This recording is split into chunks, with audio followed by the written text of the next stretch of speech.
Alléluia, gloire à Dieu. Soyez la bienvenue à l'émission La Réconciliation. Oui, nous allons nous inspirer de 2 Thessaloniciens, chapitre 3, verset 10. Car lorsque nous étions chez vous, nous vous disions expressément, si quelqu'un ne veut pas travailler, qu'il ne mange pas non plus. Voici Paul qui s'adressait aux Thessaloniciens, les chrétiens de Thessalonique. Pourquoi il leur disait ça? Parce qu'ils attendaient le retour du Seigneur Jésus-Christ. Ils se sont dit, ce n'est plus nécessaire de travailler. Ce n'est plus nécessaire de travailler, car Jésus-Christ va arriver bientôt.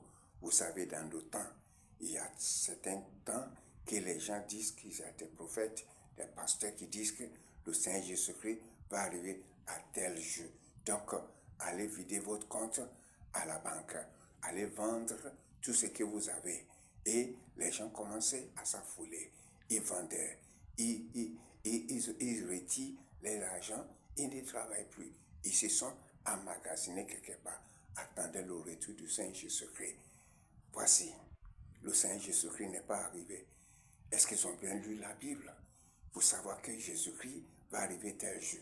Personne ne sait. Jésus-Christ même a dit, même lui-même ne savait pas, sauf son Père, quand il était dans la chair. Mais maintenant, vous dites que Jésus-Christ va arriver, vous ne travaillez plus.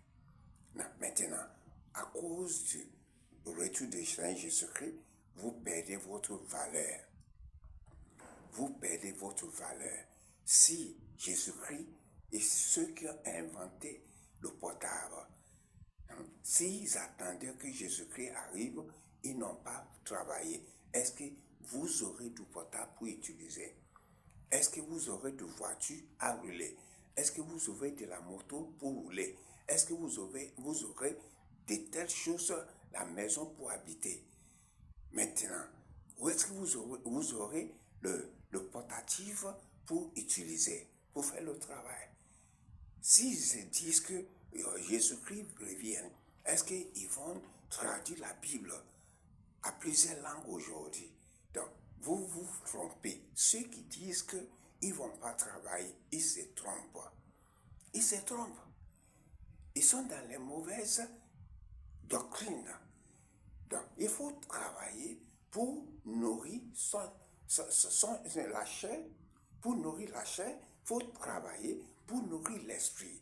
Il faut prier pour faire ce que Dieu a voulu que nous fassions. Donc, pour être source de bénédiction, il faut travailler.